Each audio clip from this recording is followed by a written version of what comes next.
Boa noite a todos, Shalom. O Departamento de Cultura Judaica, o Departamento Cultural da Hebraica, tem a satisfação muito grande de recebê-los para mais uma noite de atividade, sem dúvida, iluminadora, atividade que nos alimenta internamente. Nós estamos vindo de um ciclo de palestras, debates, filmes, enfim, muita coisa que nos instiga, nos faz pensar, nos ajuda a compreender a realidade tão complexa dos dias de hoje. A Hebraica se junta hoje à Sociedade Brasileira dos Amigos da Universidade Hebraica de Jerusalém, conta com o apoio do Instituto Brasileiro de Humanidades, IBH, e da Federação Israelita do Estado de São Paulo, para receber aqui em São Paulo Olavo de Carvalho, que chegou hoje para esse evento, um evento que numa segunda noite concorreu público tão animado e preparado para receber as palavras do Olavo, ouvir a sua preleção. Antes de dar início, eu queria, em nome do presidente da Sociedade dos Amigos da Universidade Hebraica de Jerusalém, Morris Dayan, saudar a todos. Morris, infelizmente, não pôde estar presente, mas é uma honra muito grande a gente poder estar participando junto com a Hebraica desse evento. Também o presidente da federação, aqui representado pelo Ricardo Birkenstadt, que representa o Jaime Blay, presidente, também grande incentivador do evento, da noite. E eu queria, antes de dar início, convidar o nosso presidente, Arthur Rotenberg, da Associação Brasileira Hebraica de São Paulo, para dar uma lembrança ao nosso palestrante, um importante livro. O Olavo é um homem de... Quantos livros, Olavo? 50? Não, só 13. Só 13? Ora. Eu fui responsável por 2, né, Olavo? Eu lancei o Olavo há 20 anos atrás, quando eu tinha editora. Por favor. E agora ele foi o primeiro editor do Olavo. Agora ele está ganhando um livro também editado aqui na Hebraica. Boa noite a todos, boa noite, doutor Olavo. É um prazer tê-los aqui. Diante de uma plateia um pouco diferente da que eu estou acostumado, afinal de contas, geralmente, os eventos da Hebraica eu conheço, se não 100%, 90% da plateia. Hoje nós temos uma plateia bastante heterogênea, o que é muito bom, o que é muito saudável. É importante que todos saibam da pluralidade da Hebraica, de que a Hebraica tem as suas portas abertas à comunidade brasileira, paulistana, que a Hebraica oferece muitos eventos culturais, não só para os seus associados. E eu estava comentando com o Ricardo, que está representando o presidente Jaime Blay, na ausência do Dayan e do Blay, pelo menos um presidente veio, né? Mas eu queria desejar a todos uma excelente palestra, sejam muito bem-vindos ao nosso clube. Para aqueles que estão nos visitando, saibam que a Hebraica tem 51 anos de idade, aproximadamente 28 mil associados, e é um clube judaico inserido na vida dessa cidade, na vida desse estado, na vida desse país, e que vem contribuindo ao longo desses 51 anos com o crescimento do nosso Brasil. Dr. Olavo, é uma honra tê-lo aqui e vamos ouvi-lo com o maior prazer. Muito obrigado e boa noite.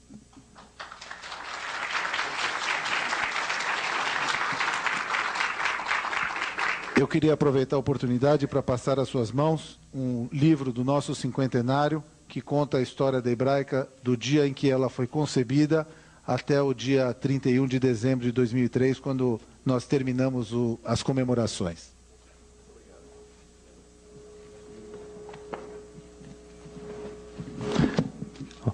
O presidente Arthur Rotenberg realmente representa a casa como presidente, mas eu não posso deixar de mencionar, temos Naum Rotenberg, ex-presidente da Hebraica, Natan Berger, ex-presidente da Federação. A luz aqui não permite ver todo mundo. Temos a nossa vice-presidente social e cultural, Esther Tarandash, Gabi Milevix, assessor do presidente. Enfim, temos aqui viu, Arthur, um apanhado muito importante, e eu acho que isso já vem acontecendo em vários eventos. Então eu acho que a Hebraica realmente está bastante ativa dentro da sua programação. Para quem não conhece, acho que mal é necessário apresentar o o Olavo de Carvalho. Ele é apoiador do evento Instituto Brasileiro de Humanidades. Ele é colunista do Jornal da Tarde, página 2, Zero Hora, Folha de São Paulo, O Globo. Ele tem, como ele falou, 13 livros publicados. Ele já publica há mais de 20 anos, né? Começamos em 84. E, sem dúvida, eu acho que a gente vai ter a oportunidade de ter um debate muito bom. Eu recebo aqui quem quiser mandar as perguntas por escrito. O Olavo também oferece a oportunidade ao longo da palestra de esclarecer dúvidas que se coloquem. Então, diretamente ao palestrante, Olavo de Carvalho.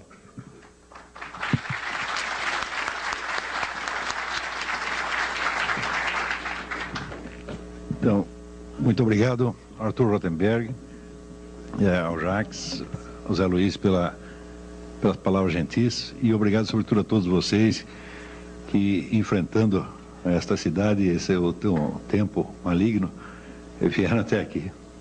Bom, antes de tudo, queria dar um aviso, o seguinte: se alguém tiver alguma dúvida, não precisa esperar o fim da palestra, pode e deve me interromper. Se eu vejo que a explicação que a pessoa pede é muito complicada, eu mesmo a passo para o fim, senão a gente esclarece na hora mesmo. O que eu vou apresentar aqui para vocês é um resultado parcial de um estudo que eu venho empreendendo há algum tempo. As conclusões não são definitivas, elas ainda são bastante provisórias, isto ainda vai ser muito investigado e aperfeiçoado. Melhorou? Então, isso ainda vai ser investigado e aperfeiçoado, e provavelmente isso vai virar um livro com o tempo. O prazo que nós temos para apresentar a coisa aqui é bastante curto, e eu vou deixar aqui para vocês, depois da palestra, deixar aqui na Hebraica uma pequena documentação auxiliar, que ficará à disposição, acho que para quem quiser cópias pode e deve pedir. Eu trouxe esses vários livros porque tem uma citaçãozinha de cada um que a gente vai ler, e alguns cuja leitura eu vou recomendar fortemente. Se o ponto de partida dessa investigação parecer muito remoto, quer dizer, para falar de algo que está acontecendo no século XX, eu tiver que remontar até o século XVI, vocês não fiquem impacientes, não é, porque a coisa é realmente complicada. Toda a situação mundial que nós assistimos tem raízes muito profundas na história do Ocidente, e essas raízes não são fáceis de rastrear.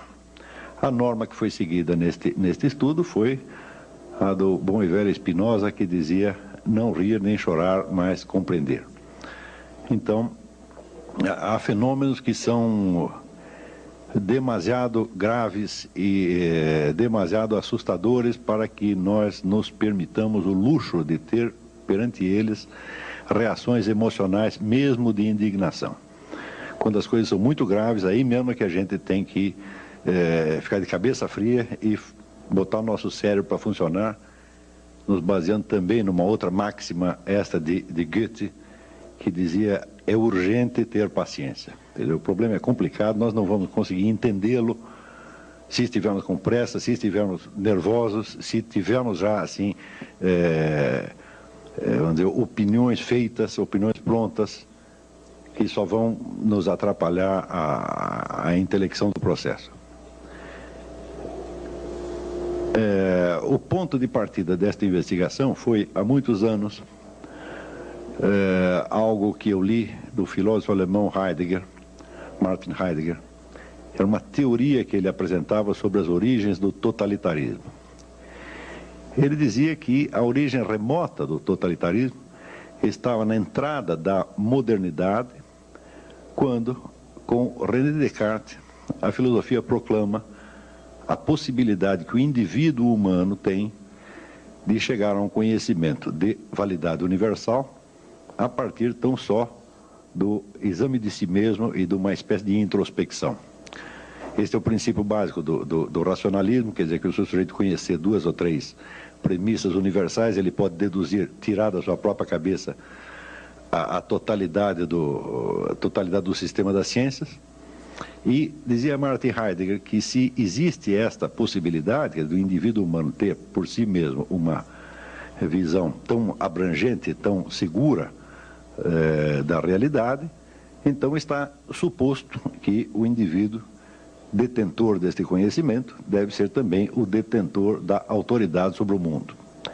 Ele raciocina que não pode haver o totalitarismo sem a ideia de um controle total da sociedade e do processo histórico, e essa ideia, por sua vez, também não poderia existir, segundo ele, sem um conhecimento total e abrangente da realidade. Então, a pretensão de conhecimento desse novo tipo de indivíduo que emerge com a ciência moderna, estaria aí a raiz do totalitarismo. Eu vou ler um trechinho para vocês de um livro majestoso, um estudo magistral sobre isto, de um autor chamado Alain Renaud. O livro chama-se A Era do Indivíduo. Ele escreve um pouco, às vezes, com aquele estilo um pouco pesado e tortuoso, que é tão característico dos filósofos franceses, mas vale a pena. Ele diz: em toda uma tradição que, partindo de Heidegger, conduz tanto a Hannah Arendt quanto a Claude Lefort, o fenômeno totalitário vê-se interpretado através da sua relação com o reino da subjetividade, segundo um raciocínio não desprovido de sedução. O totalitarismo define-se, com toda evidência, como a tentativa de uma política de dominação total. Ora, tal projeto não pode ser concebido senão lá onde o campo sócio-histórico é representado como suscetível de ser integralmente controlado por um poder que o tornasse transparente e que racionalizasse todos os seus aspectos e que logo se tornasse o seu senhor e possuidor. O senhor e possuidor é uma expressão de Descartes, é o homem como senhor e possuidor da totalidade da natureza. Nesse sentido, o fantasma da dominação total não seria senão o último e o mais monstruoso rosto da promoção moderna cartesiana da subjetividade. Muito bem, essa é a teoria de Heidegger, né? O totalitarismo. Prosseguindo neste raciocínio, Heidegger diz que, com o racionalismo moderno, então, se no mesmo instante em que se inaugura o sonho ou a ambição de uma ciência universal capaz de dominar, portanto, o processo histórico e controlar totalmente a vida social, no mesmo instante aparece, então, o princípio da racionalização da sociedade moderna. Para a racionalização aqui se referia a Max Weber, que, colocando toda a sociedade, vamos dizer, a serviço de um processo industrial cientificamente organizado, elimina, então, vamos dizer, as ligações dos indivíduos com as suas respectivas comunidades de origem, ou seja, ela desacultura milhões de pessoas. Por exemplo, no começo da Revolução Industrial, massas inteiras de antigos artesãos abandonam as suas coletividades, abandonam as suas pequenas cidades e vão para a cidade grande, para a capital, onde se tornam operários de indústria ou desempregados. Então, criando uma multidão de pessoas desarraigadas, que já não tem mais aquela identidade cultural originária, aquela ligação pessoal que tinham com as suas comunidades de origem e que agora são como se fossem átomos soltos no anonimato da sociedade industrial. Então, estes dois processos que Heidegger menciona, primeiro esse vamos dizer, a ideia do controle total da mente humana sobre a realidade e a ideia do desarraigamento, aí estariam, vamos dizer, duas fontes, então, do totalitarismo moderno. Por um lado, pela ambição, vamos dizer, do controle total e, por outro lado, pela desumanização causada, vamos dizer, por esse rolo compressor da sociedade moderna que esmaga as pequenas comunidades, as culturas tradicionais, e instaura em lugar deles a máquina anônima e impessoal da sociedade industrial. Este diagnóstico eu li há mais de 20 anos e me pareceu razoável no momento. Só que mais tarde surgiram duas perguntas. A primeira pergunta é o seguinte, quer dizer que se o totalitarismo começa com essa exaltação da inteligência individual e da consciência individual, como é possível que a primeira coisa que o totalitarismo faça ao se instalar seja justamente esmagar todas as consciências individuais? Na verdade, se alguma consciência individual tem o primado num regime totalitário, só pode ser a consciência individual do governante e a todas as outras é negado, então, um privilégio similar de conhecer a realidade tão bem quanto ele acha que conhece. De modo que, se alguma consciência individual chegou a ser, vamos dizer, exaltada e dignificada durante os regimes totalitários, certamente foi a de Hitler, de Stalin e assim por diante. Mao Tse-tung, mas não certamente a das demais pessoas que viviam sob o seu domínio. E a segunda pergunta é, como é que, se Heidegger conhecia tão bem o espírito do totalitarismo, as suas causas, etc., etc., como é que ele arrumou uma carteirinha do Partido Nazista? Me parecia um pouco inconsistente a coisa, né? Então,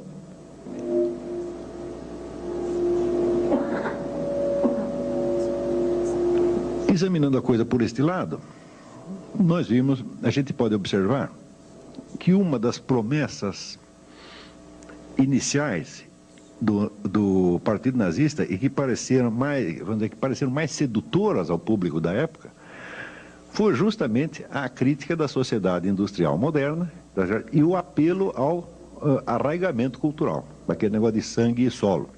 Quer dizer, a identidade nacional germânica, que seria, através do nazismo, segundo prometia, seria reconquistada, devolveria a estes pobres átomos soltos da sociedade industrial um senso de participação e de conexão pessoal com a sua comunidade. Ou seja,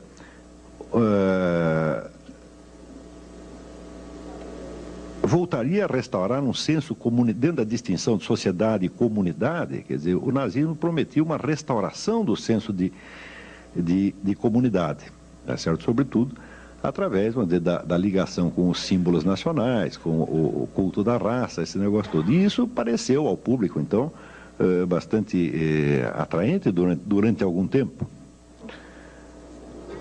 Acontece que, se isto de fato aconteceu, então é evidente que a explicação de Heidegger para a origem do totalitarismo está errada.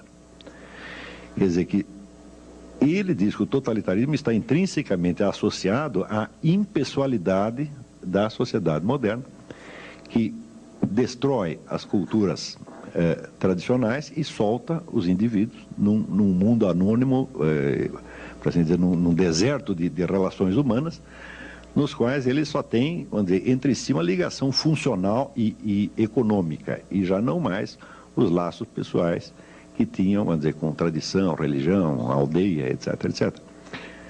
Ora, mas se foi possível criar um novo totalitarismo, para saber o totalitarismo nazista, né, com base na promessa exatamente contrária, então quer dizer que esta relação intrínseca que Heidegger está vendo entre a impessoalidade da sociedade moderna e o totalitarismo não existe. Quer dizer, a coisa deve ser outra, a linhagem deve ser outra, completamente diferente. Ou seja, é possível você instaurar um totalitarismo de tipo, vamos dizer, anônimo, organizativo, voltado totalmente para a modernização industrial, e é possível também instalar um outro totalitarismo com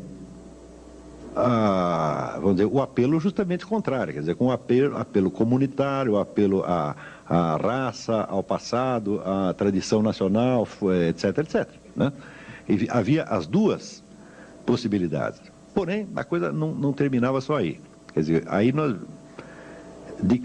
nós com isto se dissolve a ideia assim, muito unívoca e simples do totalitarismo, e já começamos a vê-lo como um bicho que pode ter duas caras exatamente opostas uma à outra.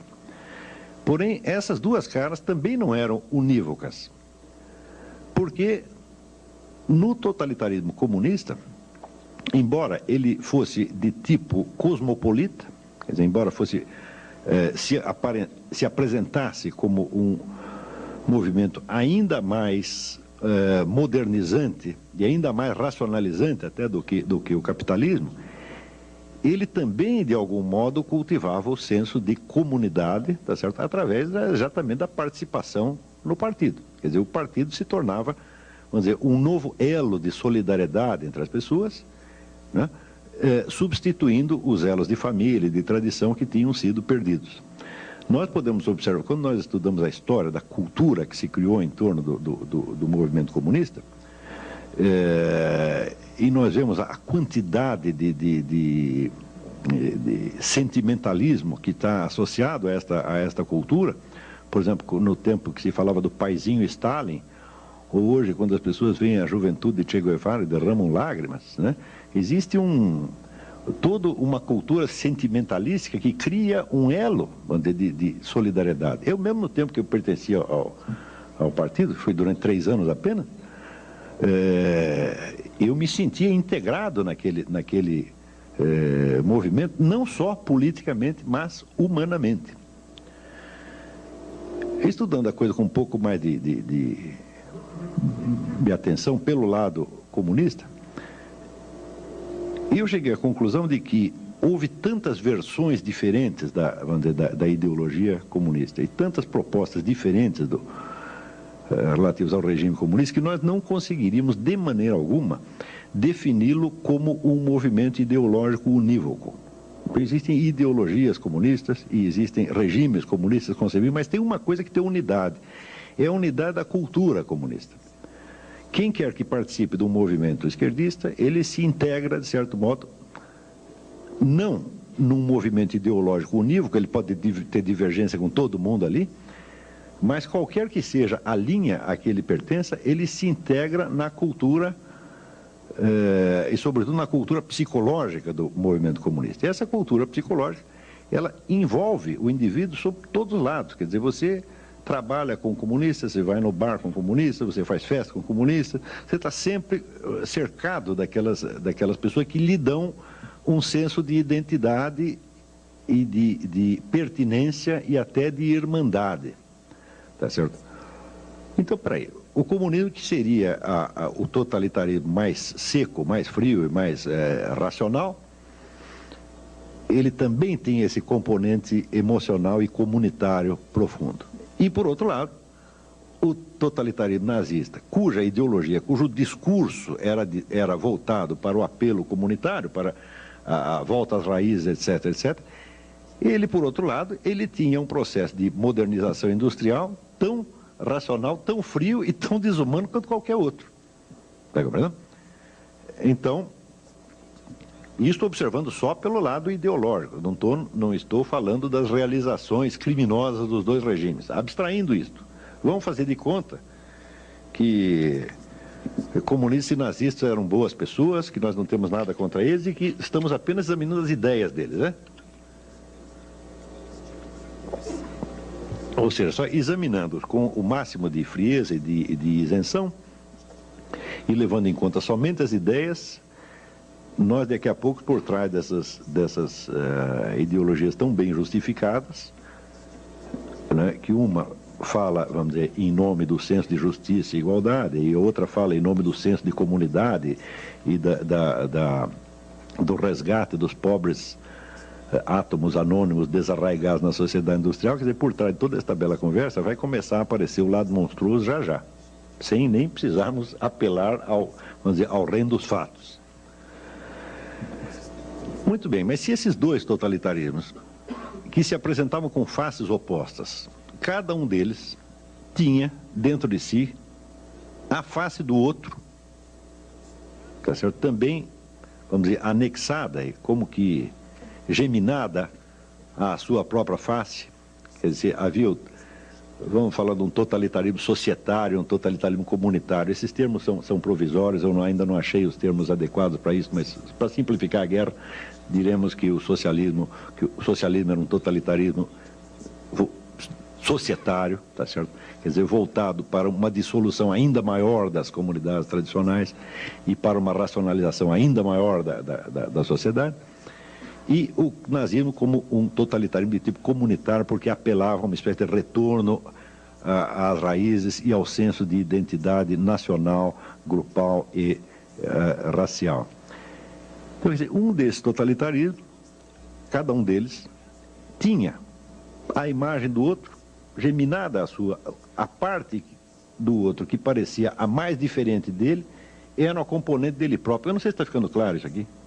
Está entendendo? Se houver qualquer dúvida, vocês me param, porque esse negócio é confuso mesmo, tá, né? Não, eu estou há anos fazendo o melhor que eu posso para ver se eu consigo achar, quer dizer, as pistas direitinho, consiga mapear esta coisa, dizer o que está acontecendo, afinal de contas, o que é isso, né? E naturalmente todos nós podemos errar, e às vezes a massa de informações que tem nisso é tão grande que eu mesmo acabo me atrapalhando. Então, isso vamos dizer, esta observação de que os dois totalitarismos, eles eram opostos na sua ideologia. Ideologia quer dizer um discurso pretextual. O que eu chamo de ideologia sempre é isso, né? A ideologia nunca diz o que você vai fazer. Ele diz em nome do que ele quer que você pense que ele está agindo. Não é isso? Talvez seja a melhor definição de ideologia essa. É um discurso pretextual, né? Então, se pegamos, vamos dizer, um partido qualquer, ele sempre terá dois programas. Tem um programa interno que é para a sua orientação, tá certo? Quer dizer, o que ele vai fazer realmente, a sua estratégia, etc, etc. E tem o discurso de autojustificação ideológica, que é o que ele quer que os outros pensem que ele está fazendo, mas que às vezes não é exatamente o que está fazendo.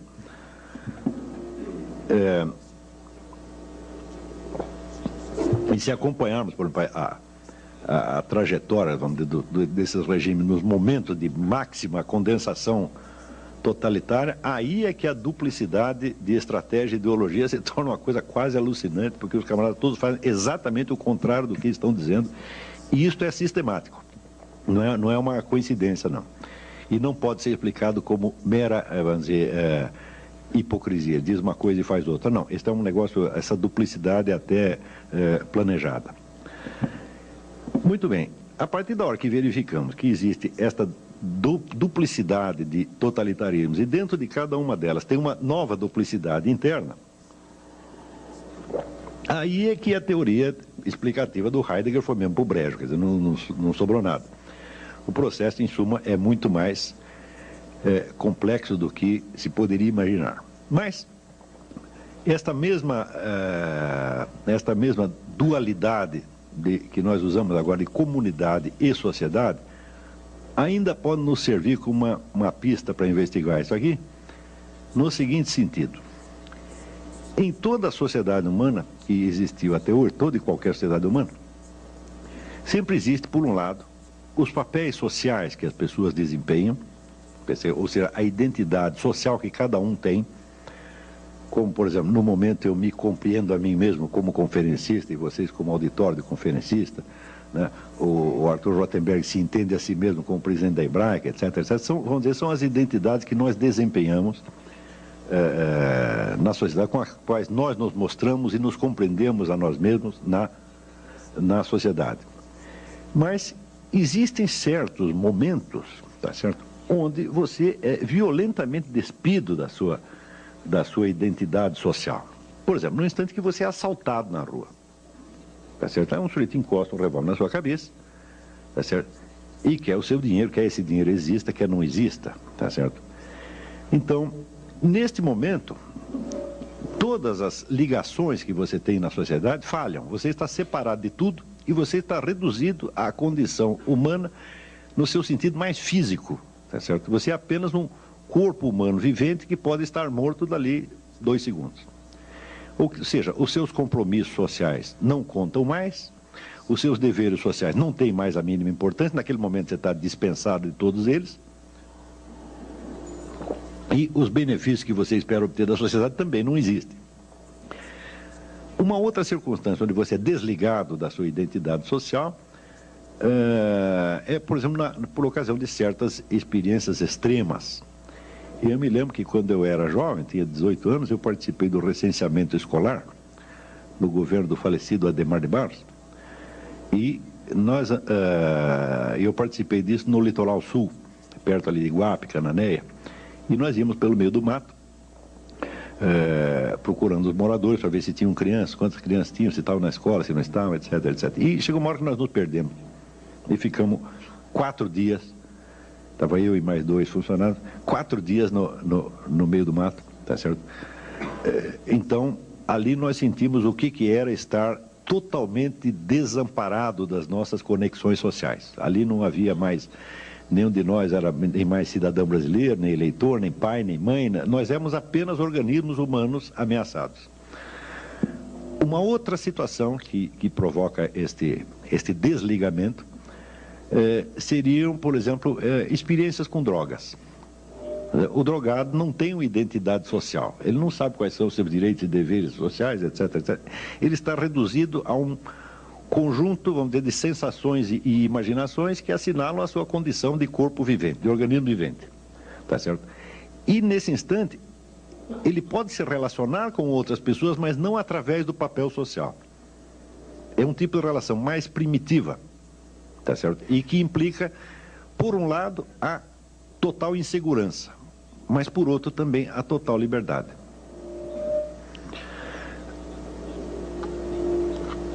Muitas sociedades antigas compreendiam que o ser humano não pode viver permanentemente ligado à sua identidade social, mas que essa tem que ser de vez em quando dissolvida e o indivíduo tem que ser jogado em certas experiências mais radicais que o levem, para usar a expressão da Clarice Lispector, perto do coração selvagem da vida. Tá certo? Todo mundo tem uma necessidade, o ser humano tem uma necessidade profunda de vez em quando se despir da sua identidade social e voltar a uma experiência mais direta e mais primitiva. Ora,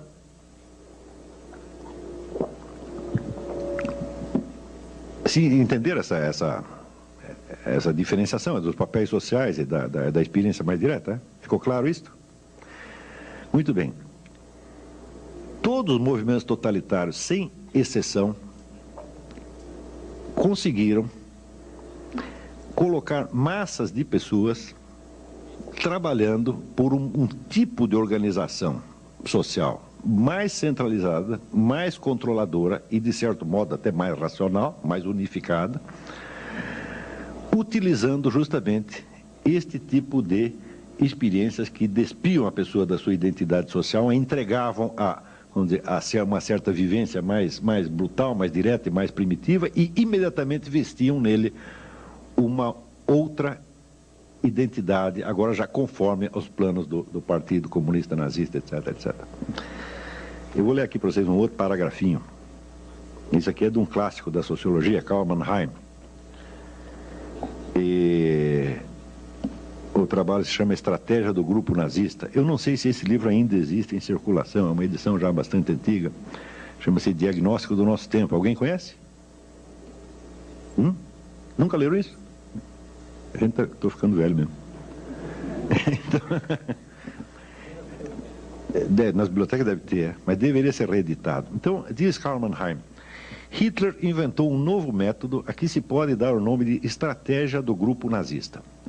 O ponto capital da estratégia psicológica de Hitler é jamais encarar o indivíduo como pessoa, mas sempre como membro de um grupo social. O que Hitler faz por instinto está de acordo com o descobrimento da moderna sociologia, ou seja, de que o homem é mais facilmente influenciado através dos vínculos do grupo. E o que é mais importante ainda, as reações dele variam conforme o grupo particular a que pertence. O homem porta-se diferentemente na família, no clube, no exército, em seus negócios ou como um cidadão em geral. Cada grupo, aparentemente, possui suas próprias tradições, proibições e formas de expressão peculiares e, enquanto as conserva intacto, apoia e orienta o comportamento de seus membros. Hitler sabe instintivamente que, enquanto as pessoas se sentem abrigadas em seus próprios grupos sociais, ficam imunes à influência dele. O artifício da estratégia de Hitler, portanto, consiste em romper a resistência do espírito individual por meio da desorganização dos grupos aos quais esses indivíduos pertencem. Essa desorganização tem de ser rápida e violenta simultaneamente. Mesmo assim, porém, o seu efeito só será duradouro se conseguir formar imediatamente novos grupos que fomentem o gênero de comportamento aprovado pelo partido. Então, bom, assim, há duas fases principais na estratégia do grupo de Hitler: a decomposição dos grupos tradicionais da sociedade civilizada e uma rápida reconstrução baseada em um padrão de grupos inteiramente novo. Ou seja, o indivíduo é induzido, assim, por um processo muito rápido, a se desligar ou da família, da igreja, do seu grupo local, etc, etc. Então, naquele momento, ele está entregue, vamos dizer, àqueles medos mais primitivos que justamente eu experimentei, por exemplo, quando estava perdido no meio do mato. Você não tendo os vínculos grupais, você não sente a proteção. Então, automaticamente, você sai buscando, quer dizer, uma nova identidade, e daí aparece o sujeito com a carteirinha do partido e diz: olha aqui, meu filho, você paga aqui a mensalidade do partido, está resolvido o seu problema. Isso aqui, evidentemente, não é uma propriedade particular de Hitler. Muitos movimentos de massa fazem a mesma coisa, e nós observamos isso diariamente na nossa própria sociedade, nós vemos isso acontecendo. Mas este jogo, vamos dizer, o indivíduo no seu isolamento, devolvido, vamos dizer, ao terror primitivo, tá certo? Por um lado. E, por outro lado, o indivíduo integrado no grupo e disciplinado segundo o grupo, aí também existe uma certa ambiguidade. Porque a integração no grupo subentende também a disciplina e a obediência, portanto, pode ser o veículo da opressão. E, por outro lado, a independência do indivíduo jogado no meio do mato e isolado dos seus vínculos grupais, pode significar, por um lado, o terror do isolamento e, por outro lado, também a liberdade. Com esses elementos psicológicos, todos os movimentos de massa sempre jogaram. É por isso que você entende que eles podem, por um lado, te prometer a liberdade no instante mesmo em que te submetem a uma disciplina ainda mais pesada do que aquela que você tinha antes. Quer dizer, você quer se libertar, por exemplo, você quer se libertar do seu pai? Eu digo, bom, agora vamos botar um comissário político nas suas costas e você vai ver o que é bom para tosse, tá certo? Se liberta da família, cai dentro do Partido Comunista, do Partido Nazista, uma coisa assim, onde certamente vão te oprimir muito mais. Então, existe esse jogo, na verdade, quádruplo, quer dizer, o isolamento como terror e como liberdade, e a ligação como proteção e como opressão. Ora, o fato é que dos dois grandes movimentos totalitários do século XX, o comunismo e o nazismo, cada um deles, em função do seu modo de articular estes quatro polos, tinha certas limitações que, independentemente de quaisquer erros estratégicos ou até independentemente das violências e crueldades que acabaram fazendo na prática, impediu a sua expansão além de um certo ponto. Ou seja, o senso de participação comunitária que se podia obter através do comunismo era bastante limitado, porque, afinal de contas, vamos dizer, uma comunidade internacional de proletários é uma comunidade anônima, é uma comunidade onde não existe mesmo a identidade individual, onde o indivíduo se dissolve, tá certo? Dissolve a sua individualidade numa multidão, né, de átomos iguais. Quer dizer, nesse sentido, o comunismo agravaria, vamos dizer, a impessoalidade da sociedade industrial, ainda que prometendo uma comunidade. E, por outro lado, a ideologia nazista, na mesma medida em que prometia aos indivíduos um arraigamento comunitário, por isto mesmo, era uma ideologia de tipo nacional e até racial, que só serve para quem é daquela nacionalidade e daquela raça. Quer dizer, eu não vejo... Quer dizer, no Brasil tudo é possível. Uma vez eu vi um sujeito na televisão dando uma entrevista, era o porta-voz do Partido Nazista Brasileiro, era um mulato. Eu não sei como é que ele conseguiu, Mas eu não estou falando de brasileiro, estou falando de pessoas racionais. Racionalmente falando, quer dizer, uma ideologia da raça superior só interessa a quem pertence à raça superior, o que evidentemente não é o nosso caso. Tá certo? Então, você vê aqui, não sei se vocês já repararam, mas sempre que existe uma teoria da superioridade racial, por uma maravilhosa coincidência, essa raça é sempre a do teórico. Vocês já viram algum teórico racista que pertence à raça inferior? Não é só eu pertenço à raça inferior. Não. Então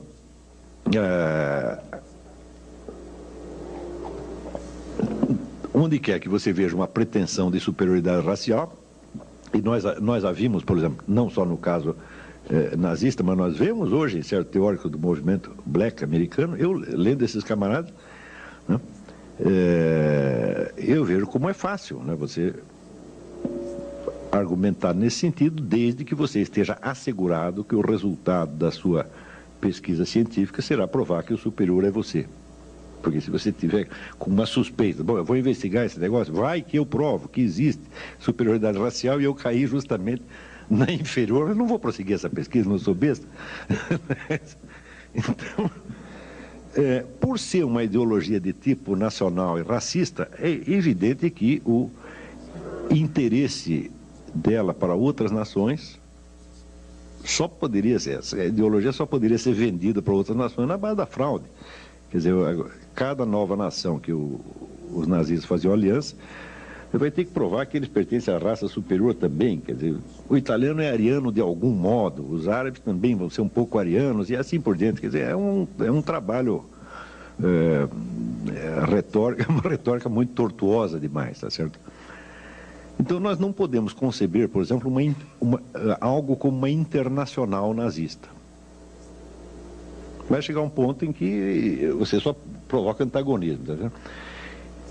Então, no total, uma dessas ideologias não oferecia um arraigamento cultural suficiente e a outra oferecia até um arraigamento cultural, mas só para aqueles que tiveram, né, a felicidade de nascer na raça superior.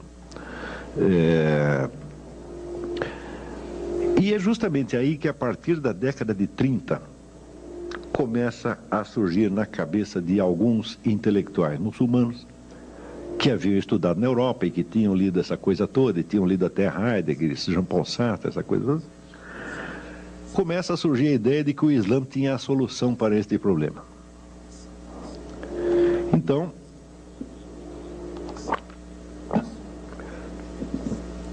pelo lado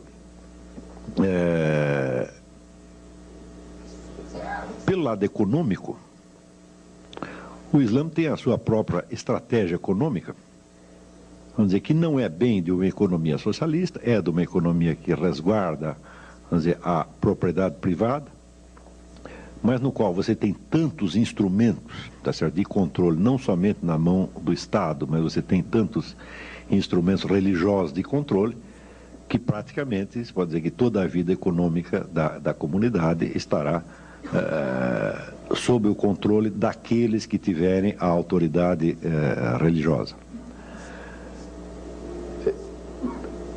Pelo lado cultural, o traço mais característico é que o Islã não é somente uma religião no sentido em que, digamos, o cristianismo é uma religião. O Islã é uma cultura inteira, cuja unidade é preservada de qualquer modo, onde quer que o Islã meta as suas patas. Como é que se faz isto? Quando o indivíduo se converte ao Islã, se você for numa mesquita e diz, olha, eu quero entrar aí, quero ser desse negócio aí, eles vão dizer, olha, só tem 5, são 5 pilares, você tem que fazer isso, mais isso, mais isso, mais isso, mais isso. Você diz, são simples assim, então eu quero também. Só que daí, no dia seguinte, você diz, olha, mas tem mais uma outra norma aqui. E depois tem outra, e depois tem outra, e depois tem outra. Porque existe um fenômeno chamado os hadiths. Sabe o que são os hadiths? São ditos e feitos do profeta Maomé. Maomé foi o único profeta ao longo da história cuja vida foi meticulosamente registrada pelos seus contemporâneos. Então, anotavam o que ele dizia, o que ele fazia, como ele se relacionava com a família, como ele tratava os problemas de comércio, etc, etc. E existe um repertório de 40 mil hadiths. Esses hadiths marcam o estilo de vida de Maomé. E esse estilo de vida, que é justamente o que se chama a Sunna, acaba por se incorporar na religião como parte integrante dela. Ou seja, o que se diz inicialmente é que isso não é obrigatório. Eu digo, bom, não é obrigatório, mas todo mundo faz assim. Se eu não fizer, eu vou parecer muito esquisito. Então, existe, por exemplo, um modo maometano de você escovar os dentes. Tá certo?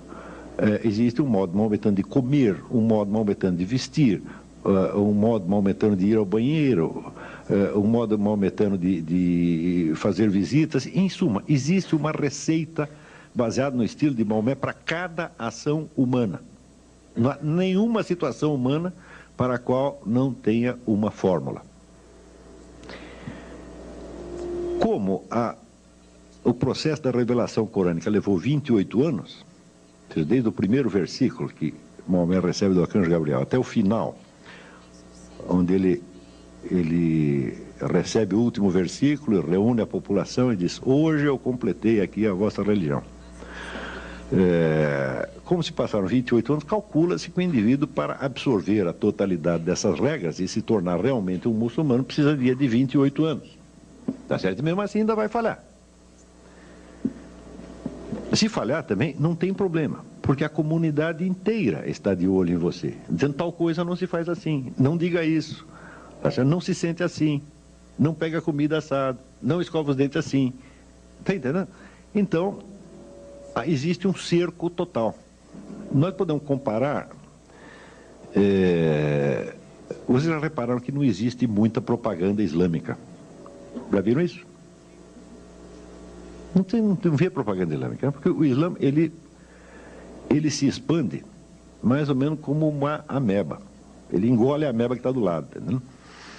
Então, a hora que o sujeito entra no Islã, ele é totalmente absorvido em todos os aspectos da sua vida. E essa absorção é progressiva. Isso quer dizer que a possibilidade do indivíduo ser religiosamente islâmico, tá certo? E conservar os hábitos da sua cultura originária é praticamente nula. Quando o Islã cresce, ele leva não somente uma doutrina religiosa, mas leva uma cultura inteira. Então, não é verdade o sujeito dizer que quem é islamizado não é arabizado, tá certo? Porque todos esses costumes são realmente árabes, são os costumes de Maomé. Então, quando você vê a variedade, por exemplo, de estilos de vida, de estilos culturais, que existiram entre grupos judaicos ou grupos cristãos ao longo do tempo, para você comparar, sei lá, um judeu africano, tá certo, com um judeu russo, com um alemão, você vai ver que eles realmente pertencem a culturas diferentes. E que entre o seu judaísmo e a cultura local, eles procuram fazer, vamos dizer, algum arranjo. Não é isso? Porque às vezes dá mais certo, às vezes não dá certo. Mas, nesse sentido, eu sugeriria a leitura de um livro, Jacob Wasserman. Quem aqui conhece Jacob Wasserman? Ninguém nunca leu Jacob Wasserman? Uma pessoa? É um homem feliz. O Jacob Wasserman é o Dostoiévski do século XX, do maior romancista da humanidade. E ele escreveu, além dos romances, escreveu um livro que chama O Meu Caminho como Judeu e como Alemão. E ele vai investigando esse paralelismo da condição de judeu e de alemão até chegar a um ponto que você olha, isso aqui é inseparável, nós não temos mais como nos separar da nossa germanidade. Né? Bom, mas isso é porque nasceu lá. Se tivesse nascido na Rússia, seria outro negócio. Isso para o muçulmano não pode acontecer. Se o muçulmano esteja onde estiver, ele participará mais intensamente da cultura islâmica do que da cultura local. E, em geral, naquilo que essa cultura local não coincida com os valores islâmicos, ele a condenará, tá certo, de maneira bastante rigorosa e se absterá de participar dela, tá certo, em todos os seus detalhes. Isso quer dizer que o senso de participação comunitária que o Islã dá aos seus membros é não apenas intenso e profundo, mas é total. Quer dizer, a adesão ao Islã é imediatamente uma nova identidade comunitária. E é, ao mesmo tempo, a participação numa estratégia mundial. Então,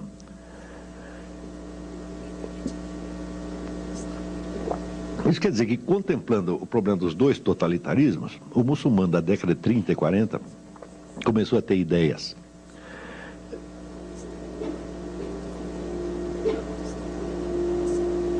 Algumas dessas ideias, evidentemente, eram de origem ocidental mesmo, tirado do próprio Heidegger. Heidegger foi muito lido entre os líderes islâmicos. Eu lhes recomendo uma outra leitura, que é a autobiografia intelectual de Seyyed Hossein Nasr. Seyyed Hossein Nasr é um grande filósofo iraniano. Ele foi ministro da cultura do Irã no tempo do Reza Pahlavi. Essas maquininhas infernais são um problema, hein? Então, ele foi ministro da cultura no tempo do Reza Pahlavi, e ele conta ali a educação que ele teve nos anos 30 no Irã. Então, ali por aí você tem a ideia do que um rapaz de família rica e culta poderia ter acesso naqueles anos. Toda a cultura europeia da época era transparente para eles sabiam tudo. Quer dizer, nas casas das pessoas ricas ali de Teherã, eram assiduamente frequentadas por representantes do existencialismo, do marxismo, etc. Tudo que tinha de bom e de melhor na Europa aparecia lá. Eles não estavam de maneira alguma desligados. Então eles tinham isso e ainda tinham todo o aporte tradicional islâmico. Então o Seyyed Hossein Nasr diz que ele cresceu ouvindo as tias deles recitarem poesia tradicional persa, né? Ele mesmo aprendendo a recitar o Corão de cor desde pequeno e, ao mesmo tempo, ele tinha acesso, vamos dizer, à cultura europeia em todas as suas versões. Quer dizer, por exemplo, a liderança intelectual comunista da época frequentava também a casa daquele pessoal e tal. O pessoal ligado ao existencialismo, até existencialismo cristão, tal como Gabriel Marcel, também era totalmente conhecido ali. Então eles tiveram uma espécie de mostruário da cultura mundial, na qual ao mesmo tempo não tinham nenhuma participação ativa. Quer dizer, eles estavam vendo tudo e não estavam participando ativamente. Eles tiveram muito tempo para pensar nisso aí. Então, a ideia de que o totalitarismo islâmico pudesse resolver as contradições dos dois totalitarismos anteriores, aparece também pelo fato de que que agentes dos dois regimes totalitários tiveram uma atuação intensa em todo o mundo islâmico, já desde antes da guerra e até hoje. Então, você vê, existe, por exemplo, um depoimento de um sujeito que foi chefe do serviço de inteligência romeno, chama-se Ion Mihai Pacepa. Não sei se vocês sabem, mas a União Soviética, nas operações dela no terceiro mundo, jamais a KGB agia diretamente. A KGB agia diretamente na Europa e nos Estados Unidos. Para os países do terceiro mundo, ela usava os serviços secretos dos países satélites, que eram treinados especificamente para isso. E esse Pacepa, ele diz nada menos que o seguinte, ele diz, olha, Yasser Arafat foi meu discípulo. Eu que dei toda a formação ideológica dele, eu garanto para você que ele é um marxista-leninista de primeiríssima ordem. Ele foi treinado como militante do partido. Isso para você ter ideia da profundidade da penetração comunista. Quanto à penetração nazista, nós podemos dar dois exemplos. Um é bastante conhecido, era o grande mufti de Jerusalém, que ainda durante a guerra fez uma viagem a Berlim, sendo recebido pelo Führer e dando uma entrevista no rádio, fazendo um discurso no rádio de Berlim, solicitando ao Führer que tivesse a gentileza de estender a tal da solução final aos judeus de Jerusalém. porque eles estavam sendo discriminados, coitado, não podia ficar assim, né? Quer dizer, por que dar aquilo só aos da Europa, né? Então, você vê que este indivíduo é tido até hoje no mundo islâmico como uma espécie de santo. É um líder religioso que ficou na memória popular e que é idolatrado até hoje. Um outro que é do mesmo teor é Khairallah Tulfa, que era tio de Saddam Hussein. Khairallah Tulfa é um indivíduo que, na década de 40, tentou um golpe nazista. Ele tem, vamos dizer, livros publicados, sobrou pelo menos um, tá certo? Na qual a sua defesa do nazismo é explícita, tá certo? E ele tenta um golpe de tipo nazista e se dá mal. Este foi o sujeito que criou Saddam Hussein. O Saddam ficou órfão, foi criado por esse camarada. Esse era o tio e guru dele. Então, isso aí são só exemplos soltos. Aqui nesta documentação aqui tem mais alguns, para vocês terem ideia da profundidade da penetração, tanto dos intelectuais europeus lá, quanto da penetração dos serviços de inteligência nazistas e soviéticos, tá certo? Então, isso quer dizer que esses muçulmanos, eles tiveram a ocasião de assistir tudo isso como se fosse numa televisão, tá vendo? E aperfeiçoar com essa experiência as suas ideias sobre o que seria um regime islâmico. O problema do regime islâmico é um verdadeiro abacaxi, porque tudo na sociedade islâmica é regrado pelo Corão. Se você lê o Corão, que é um livro relativamente pequeno, mas 280 páginas, você verá que ele tem regulamentos sobre os hábitos diários, sobre a vida em família, etc. Ele contém todo um código civil. Esse código civil é ainda completado pelos hadiths, quer dizer, pelos exemplos de Maomé. Então você tem talvez ali o código civil mais meticuloso do universo, tá certo? Porém, não tem um código do direito político. Não diz uma palavra sobre o que deve ser o regime político. Graças a este fenômeno é que surgiu este problema de xiitas e sunitas. Porque enquanto Maomé esteve vivo, então, de certo modo, ele condensava na pessoa dele os vários aspectos da sociedade e da liderança islâmica. Ele era ao mesmo tempo um líder religioso, um líder militar, era o guru da população, ele era ministro de todas as pastas e assim por diante. Então, ele era o fator de unidade do regime entre aspas, islâmico. Não havia regime nenhum, o regime era ele. E era um homem de um gênio absolutamente extraordinário, que tinha solução para todos os problemas. Então, enquanto ele vivia, ninguém teve que raciocinar muito, porque ele resolvia tudo, né? Quando o sujeito morreu, no dia seguinte, já deu o rolo. Porque aí eles perceberam que não havia regime nenhum. Então, primeiro, nós temos que eleger vai ter que ter um chefe esse negócio, né? Então, alguns achavam que esse chefe tinha que ser, vamos dizer, um continuador da obra de Maomé. Portanto, alguém investido também da missão profética e dotado do carisma profético. E outros disseram, não, de jeito nenhum, o único profeta que teve é esse. Ele disse que ele era o selo da profecia, então acabou, não tem mais profeta agora. Então tem que ter apenas um governante civil, tá certo? E o guiamento espiritual da comunidade deve caber à própria comunidade nos seus, vamos dizer, representantes mais eruditos e mais ilustres, que formariam o que se chama Uma. Uma é a comunidade, mas não a comunidade no sentido de todo mundo. A Uma é a comunidade de todo mundo que pensa e que está interessado no assunto, né?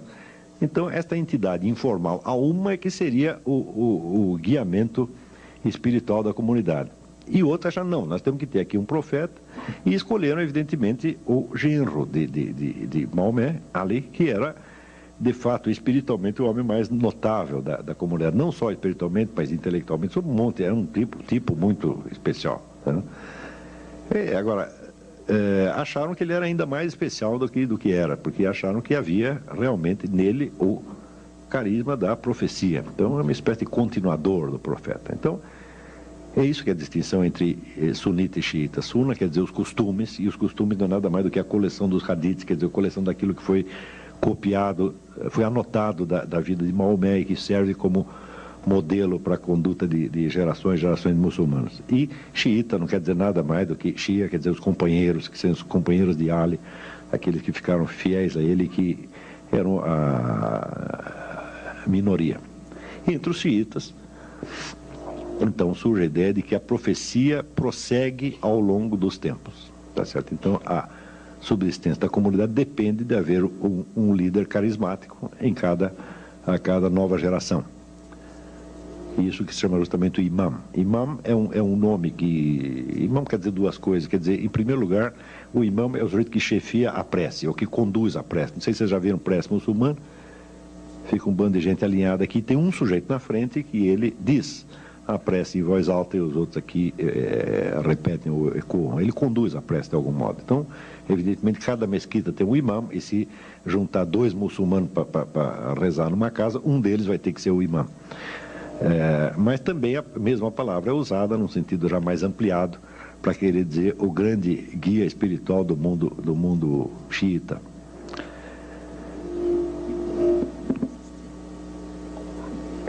Esta divisão de sunita e xiita, então, já mostra, vamos dizer, a indefinição e a contradição interna do Estado Islâmico. Você falar de Estado Islâmico é até estranho, porque até hoje ninguém sabe o que é um regime islâmico. Durante muito tempo ficou assim, e esta indefinição fez com que ao longo do tempo se consolidasse uma noção muito peculiar do que é a legitimidade de um governo.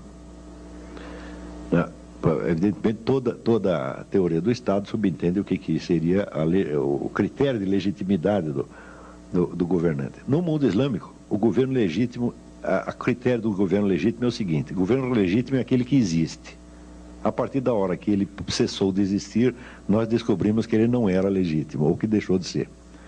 Porque o governo expressa, então, a vontade de Deus. Se o sujeito ainda é governante, é porque Deus quer que ele esteja lá. Se ele deixou de ser, é porque Deus o tirou de lá, então perdeu a legitimidade. É evidente que isso é um convite a golpes de Estado, revoluções, etc, etc. Quer dizer, cada um diz, olha, o sujeito está lá, ele pensa que é legítimo, todo mundo pensa que é legítimo, mas eu vou mostrar que não era. Tá certo? Então, a tremenda instabilidade política do mundo islâmico, que só cessa em certos momentos quando algum grupo, alguma dinastia excepcionalmente feroz consegue impor a ordem ao conjunto, é algo que, vamos dizer, se prolongou até o século XX. No século XX, quando se intensificam os contatos intelectuais e políticos entre o mundo islâmico e a Europa, naturalmente surge a ideia de, não, peraí, nós precisamos formular direito este negócio do que seria um regime islâmico. E é aí que surge um indivíduo chamado Said Qutb. Said Qutb era um revolucionário egípcio que escreveu um comentário ao Corão em 30 volumes, chamado A Sombra do Corão. Né? Isso aí, para mim, foi um ato falho freudiano, porque se fosse coisa boa, seria a luz do Corão, não a sombra. Né? Então, acho que ele de fato se enganou. Então, o que ele faz é uma interpretação politizada do Corão, versículo por versículo. Ele faz uma espécie de teologia da libertação islâmica.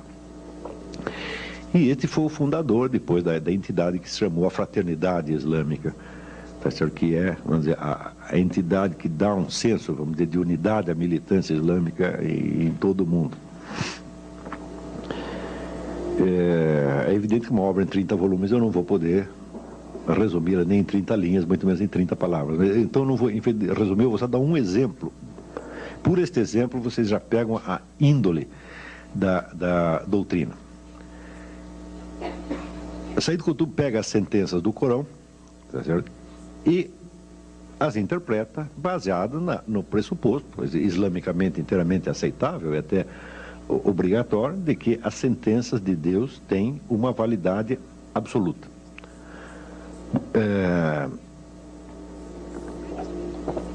Uma das sentenças diz o seguinte: há uma definição corânica de tirano. A definição é a seguinte: tirano é aquele que proíbe o que Deus permite ou permite o que Deus proíbe. É boa a definição, é ótima, não é isso? se você entender, vamos dizer, a palavra Deus no sentido que se deve entender, que é, vamos dizer, aquilo que é o fundamento mesmo da ordem da realidade, não é isso? Então, vamos dizer, o tirano é o sujeito que ele quer, vamos dizer, tornar possível aquilo que na realidade é impossível. Ele quer tornar impossível uma coisa que já era perfeitamente possível, não é isso? Então, a definição não é ruim, não. Mas vejamos como Said Qutb a aplica. Ele diz, muito bem. Se, então, a única lei válida é a lei que Deus enunciou, que leis válidas existem? Então ele raciocina de acordo com uma ideia da corânica também, que é a ideia do povo do livro. Tá certo? Por exemplo, os judeus são um povo do livro. Por quê? Porque eles têm um livro sagrado que lhes foi dado por Deus. Os cristãos também, e assim por diante. Tem uma série de povos do livro. O povo do livro recebeu uma mensagem divina. Então, de certo modo, é um povo obediente a Deus. Porém, de acordo com a tradição islâmica, todos esses livros que foram recebidos pelos povos do livro foram copidescados e falseados por uma sucessão, tá certo, de editores bem ou mal intencionados. Então, só sobrou um livro confiável, que é exatamente o Corão. Olha, você tem essa tal de Torá, o negócio é bom, foi Deus, tá, mas vocês mexeram tanto nisso que você não sabe mais o que é, o que não é. Então, eu vou resolver o seu problema. Toma lá o Corão, tá certo, que é a última edição, tá certo, fiel e estável, né? Você lê e diz, mas não parece, né? Ele diz, não parece, mas é. Não parece porque a sua está alterada, essa aqui é que está inalterada. Então, se é assim, bom, a conclusão é que somente os regimes que são baseados exatamente na lei corânica é que são legítimos. Os outros são todos tirânicos. Todos, sem exceção. E, ora, lutar contra a tirania faz parte do jihad. Jihad, o pessoal entende que é guerra santa, não é. Jihad é esforço, é ascetismo, quer dizer, faz parte do aperfeiçoamento do sujeito na prática da lei islâmica. Ele tem que fazer um esforço. E a luta contra a tirania, tal como entende Said Qutb, a luta contra a tirania faz parte do jihad, portanto faz parte das obrigações islâmicas. É uma daquelas milhares de obrigações que vem depois das 5. Né? Começa com 5 e termina com 40.005. Quando chega na 30ª, 90ª, etc., tem o jihad. Resultado, todo e qualquer cidadão islâmico que esteja vivendo num país sob regime não islâmico tem a obrigação de lutar para derrubar o seu governo.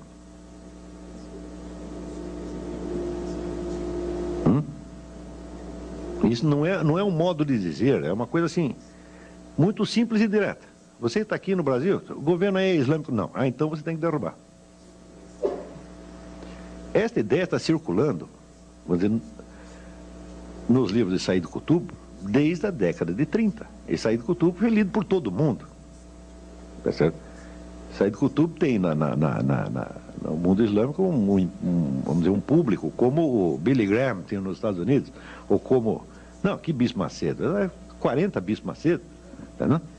Não tem aqui um líder religioso comparável, dizer, você vai falar, o Frei Beto, o Leonardo Boff, fala, não, esses aí meia dúzia de pessoas leram. O Said Qutb, assim, todo mundo leu.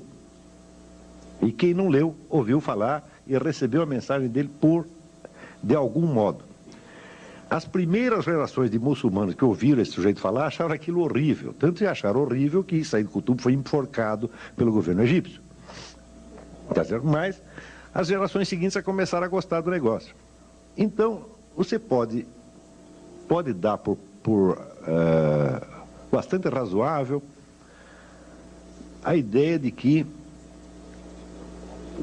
as doutrinas de Said Qutb já se impregnaram totalmente no movimento islâmico, não só nas entidades mais ostensivamente radicais, mas há um fundo daquilo em toda a sociedade.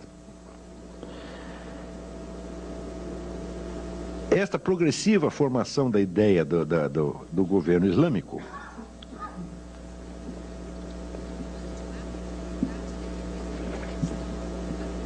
chega, vamos dizer, a uma espécie de perfeição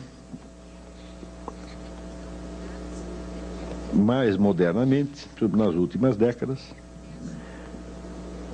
quando se forma a ideia de que o Islã, por ter uma mensagem divina, tá certo? Ele é o complemento espiritual natural da revolução socialista no mundo. Então, primeiro tem que haver a revolução socialista, a qual, porém, lamentavelmente, deixará o homem desarraigado da comunidade e desligado do sentido último da vida. Porque a revolução socialista é toda feita em função de pretextos meramente econômicos, a justiça meramente econômica, uma coisa assim. Ele diz, tudo isso é muito bom, mas é evidente que nem só de pão vive o homem, tá certo? Então, o Islã é a cereja do bolo socialista. Quer dizer, depois de feita a Revolução Socialista, nós indicaremos ao mundo já socializado o caminho de Deus, tá certo? Então, digamos que o socialismo seria para o futuro mundo islâmico mais ou menos aquilo que Júlio César foi para a civilização cristã. Ele é o único unificador do mundo antigo, e a partir da hora que unifica o mundo antigo, então entra uma nova, preparado o corpo da Europa, então tem uma nova mensagem que dará uma nova vida espiritual à civilização. Isto aqui, a ideia de socialismo mais espiritualidade islâmica, isto já ganhou o mundo islâmico. Não há um sujeito lá que não tenha essa ideia na cabeça. Uns podem ser mais bonzinhos, querem realizar isso através do voto, né? Porque uns também, não leram só Karl Marx e Lenin, uns leram também Antônio Gramsci, tá certo? Então, o Antônio Gramsci é o sujeito, né, da revolução indolor. Nós vamos expandir a ideologia socialista de tal modo, vamos colocá-la, não vamos fazer propaganda socialista, nós vamos colocar o socialismo no dicionário, o socialismo nas entrelinhas da música popular, o socialismo nos livros didáticos, etc. No fim, todo mundo vai ser socialista sem perceber. Quando todos forem socialistas sem perceber, tá certo? Daí passaremos para o socialismo, assim, num passe de mágica, sem necessidade de nenhum trauma. Então, existem também os islâmicos gramscianos. E também nós podemos ir social islamizando a cultura mundial de tal modo que, no fim, a transição se fará de maneira indolor. Bom, não é necessário ser muito inteligente para perceber por que nesta perspectiva, surge o fenômeno do neo-antissemitismo. Por que os judeus saem mal pelas duas possibilidades? Quando eu comecei a estudar isso, veja esse fenômeno do neo-antissemitismo, que agora está todo mundo assustado, e todo mundo considerando um negócio imprevisto, eu devo me gabar, tá certo? Se é que isso é motivo de se gabar, de que muitos anos atrás eu já sabia que isso tinha acontecido. A partir desses estudos, eu falei, mas é impossível, os caras vão querer, mas daqui 10, 15 anos vão querer tirar o judeu do caminho. Porque, do ponto de vista da cultura socialista, o judeu é o representante do capitalismo. Isso, pelo menos, é o que diz Karl Marx. Karl Marx dissolve a ideia mesma de uma identidade judaica. Isso não existe. O que existe é o capitalista. E eles são os capitalistas. Então, a hora que nós destruímos o capitalismo, a identidade judaica irá para o brejo. Tá certo? E os judeus se integrarão na cultura socialista como todo mundo. Esta ideia, vamos dizer, foi levada ao pé da letra por Lenin. Lenin, então, logo toma o poder, ele cria no Partido Socialista, no Partido Comunista, uma famigerada seção judaica. A função da seção judaica era treinar militantes para que, se prevalecendo das suas ligações de família e de língua, penetrassem então nos grupos judaicos para espionar, denunciar, etc, etc, etc. Talvez alguns aqui tenham ouvido falar do famoso Rabino Schneerson, que era o grande santo, líder espiritual judaico no tempo da Revolução Russa, e que foi o sujeito que mais pagou por esta brincadeira, que passou 22 anos na cana, um negócio assim.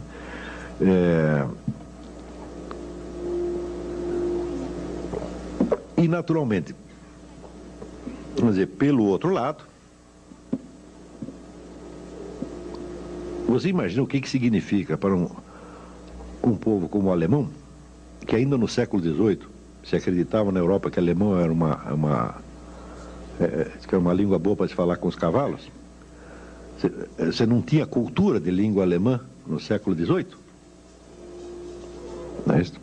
Você veja que ainda no século XVIII, começo do século XVIII, o maior dos filósofos alemães, Leibniz, não escrevia em alemão. O alemão não estava pronto para isso, escrevia em latim ou francês. Então você imagina para um povo que está começando a emergir, né, começando a sair está começando a descer da árvore, né, ele ter dentro do seu território um outro povo que tem 5.000 anos de experiência, tá certo?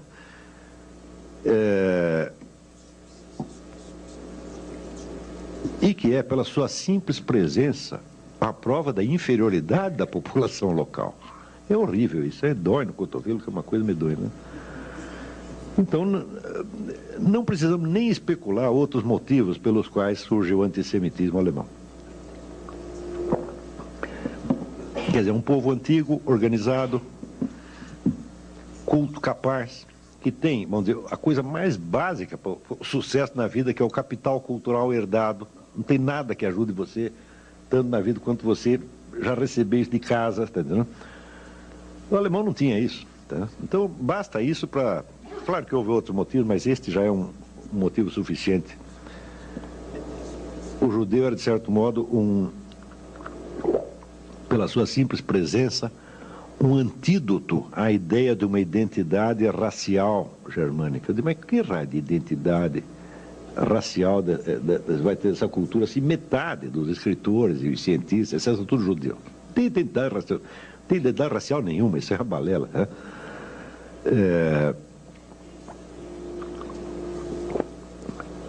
Então, é claro que o judeu era uma pedra no sapato dos dois totalitarismos. Tá certo? Então, como esses dois já tiveram a sua chance no mundo, e embora o comunismo ainda seja, de algum modo, uma coisa atraente para muitas pessoas, pelo menos filosoficamente ou intelectualmente, é uma ideia em decomposição, tá certo? Se bem que uma ideia está intelectualmente desmoralizada, não quer dizer que politicamente ela esteja enfraquecida, mas intelectualmente está acabado. E o nazismo também já foi liquidado na guerra. Então é evidente que, ao puxar para si a herança desses dois totalitarismos e trabalhá-los à sua maneira, o movimento islâmico, vamos dizer, com os seus novos aliados, que são remanescentes de movimentos comunistas e nazistas. Você não pode esquecer que em Nova York, naquelas passeatas que teve logo depois do 11 de setembro, passeatas pacifistas, estava ali o pessoal comunista e black, tudo de mão dada com o David Duke, que era o homem do partido nazista, quer dizer, juntaram todos, tá certo? Então, não é de estranhar que, absorvendo esta herança, ele criasse também este movimento, o qual também tem que ser estudado sob outros aspectos, que depois mais tarde nos debates a gente entra, mas eu para esta conferência peguei só por este aspecto. Não é de espantar que esse movimento criasse um neo-antissemitismo, que é um pouco diferente dos outros, tá certo? É um pouco diferente, mas evidentemente tão perigoso quanto, sobretudo pela sua abrangência.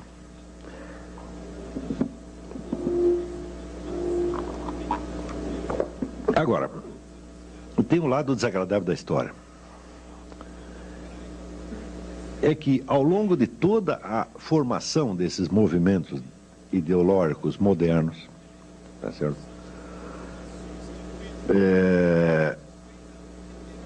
Houve muitos autores e pensadores judeus que contribuíram para isso.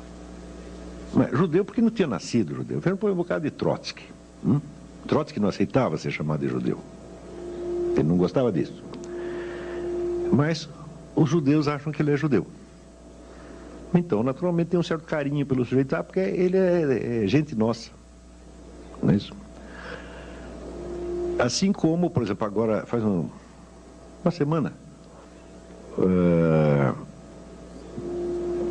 no Congresso de Israel, alguns deputados pediram que o governo israelense fosse processado e punido pelo Tribunal Penal Internacional.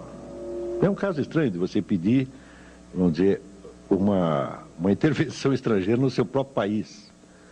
Quer dizer, você pega a soberania e diz, olha, aqui não é mais soberano não, tira esse sujeito aí, quem manda agora é o Tribunal Penal Internacional. E 2 desses deputados eram de origem árabe, mas tinha um monte que não eram, tá certo? É evidente que a primeira vez que o Tribunal Penal Internacional tirar um governante de dentro do seu país, o seu país não existe mais como nação soberana. Me parece uma coisa bastante óbvia. A soberania significa justamente não poder ser julgado a não ser pelo seu próprio povo. Mas se tem uma entidade estrangeira que tem mais poder do que o seu governo, acabou a soberania.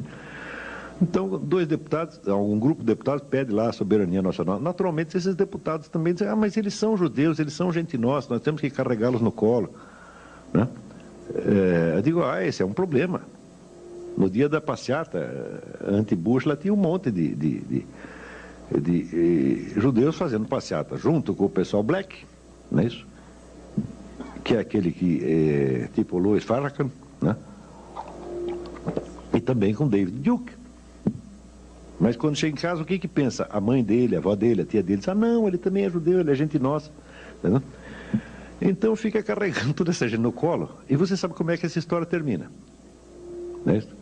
Então, vamos dizer, só para terminar esta parte,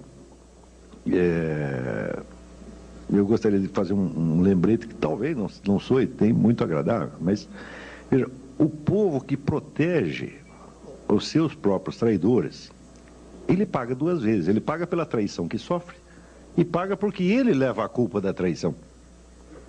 Tá certo? E isto já aconteceu com os judeus muitas vezes ao longo da história. Então, na hora que surge, por exemplo, a noção de... Vocês já ouviram a expressão judeu ortodoxo? Assim como tem o católico praticante. Não é isso? Ora, o que é um judeu ortodoxo? É um sujeito que cumpre todos os mandamentos, mas ninguém cumpre todos os mandamentos. Todos nós somos humanos e imperfeitos. Antigamente, quando um judeu não cumpria alguns mandamentos, ele esperava que os outros rezassem por ele e desse tudo certo, não era assim? Não havia esta noção de um judeu ortodoxo e um não ortodoxo. Não havia esta divisão no corpo da igreja, no corpo da identidade judaica, como não havia a divisão similar no corpo da igreja católica. A hora que você aceita que existem judeus ortodoxos e não ortodoxos, significa que você meteu na sua cabeça que existe uma identidade judaica alheia à tradição judaica como tal. E essa identidade simplesmente não existe. Isso quer dizer que, se você pensar a comunidade judaica só como comunidade cultural, ela não existe. Porque essa tem características diferentes em cada cultura. Tem a cultura russa, a cultura alemã, africana, brasileira, etc, etc, etc. Mas, ou seja, ou existe um vínculo com uma tradição e existe alguma lealdade que é necessário ter, tá certo? Para com as origens da comunidade, ou então ela não existe mais. Do mesmo modo seria o que é o católico não praticante. Antigamente não havia católico praticante, tinha os católicos mais, digamos, bem comportados e mal comportados, mas não todos igualmente católicos. O sujeito que nunca ia na Idade Média, o sujeito que nunca ia na missa, nunca confessava, nunca comungava, tá certo? Mas tinha sido batizado, ele era tão católico quanto os outros. Não se dizia ter o praticante e o não praticante. Na hora que você aceita que existe o ortodoxo e o não ortodoxo, ou o praticante e o não praticante, você está cortando no corpo da sua identidade comunitária e você está correndo perigo a partir desse momento. O perigo pode levar 1 década, 2 décadas, 1 século, 10 séculos para aparecer, mas algum dia te pegam, tá certo? E quando pegam, não é brincadeira. Então,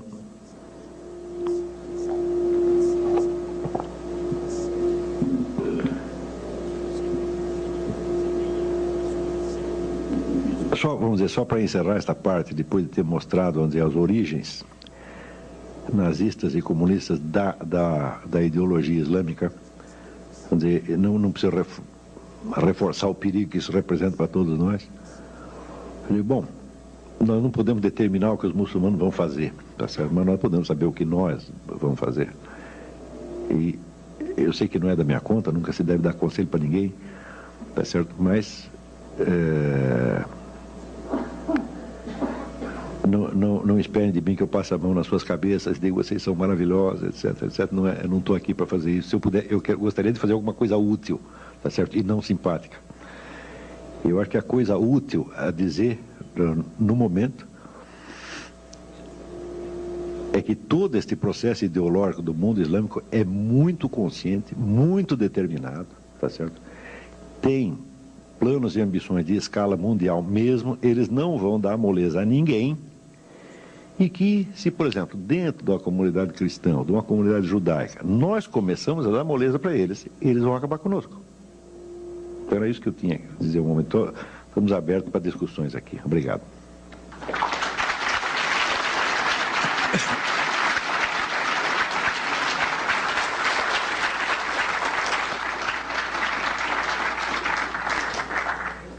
Olavo, eu tenho já algumas questões que chegaram aqui. Na verdade, aqui é uma frase para você comentar, é do Márcio Mendes. A terceira grande guerra instalou-se na política, na economia, no social, com destaque na religião. Militarmente, num espaço não medido de tempo, a deflagração total será sentida. Pede o seu comentário da frase. Se é que eu entendi o que você quis dizer, eu acho que você tem razão, sim. Quer dizer, nós já estamos vivendo essa guerra, né? Isso já está instalado. A guerra existe a partir do momento em que um dos personagens envolvidos não aceita de maneira nenhuma a existência do outro, tal como o outro está. Quer dizer, se você tem um plano, vamos dizer, de socialismo mundial, de islamismo mundial, pronto, você já declarou guerra. Quer dizer, você poder realizá-la materialmente ou não, bom, isso depende de você ter um pouco mais de dinheiro, um pouco mais de sorte, um pouco mais de tempo, tá certo? E às vezes acontece que, estando decidida já a guerra, ela acaba não se realizando, mas enquanto nós não tirarmos essa ideia da cabeça das pessoas, elas vão estar em guerra conosco. E você veja, no momento em que o islamismo oferece uma nova chave totalitária, o que ele faz? Ele absorve em seu favor todos os remanescentes das outras duas ideologias. E que é um fenômeno esquisitíssimo que aí acontece hoje, tá entendendo? Quer dizer, quando a gente vê, por exemplo, pensa bem, e nas passeatas de Nova York você vê aquelas feministas mais radicais, tá certo? Marchando ao lado dos piores machistas que tem na face da Terra. Não é isso? E como é possível coisas tão contrárias? Bom, elas são contrárias na expressão vamos dizer, de valores determinados pelos quais elas lutam, mas o seu fundo e a sua origem ideológica é exatamente a mesma. Quer dizer, o Islã fica uma boca de funil e tudo vai cair para lá. Tá entendendo? Agora, espero que vocês entendam que quando eu estou falando, vamos dizer, do Islã moderno, revolucionário, eu seria o último a querer, vamos dizer, jogar sobre o Islã tradicional as culpas do Islã revolucionário. Assim, seria tão absurdo quanto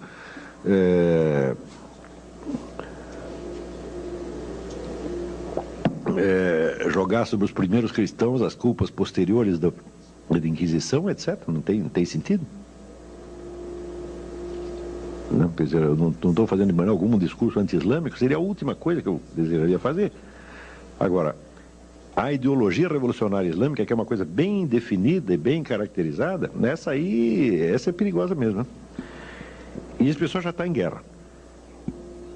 Eles não vão esperar que a gente perceba isso. Se você não perceber, eles te pegam dormindo. Lá, vou te fazer uma pergunta. Recentemente eu vi um depoimento de uma jornalista da Turquia. E ela chamava a atenção que às vezes a gente não percebe que existe uma opção turca do Islã que é muito mais vamos dizer assim, acessível, amigável, com outro pró-ocidental, separa um pouco o que você colocou da teocracia e da política. Enfim, ela colocava como uma opção o modelo turco. Bom, mas é o modelo turco, mas ela está pensando em termos de estados, tá certo?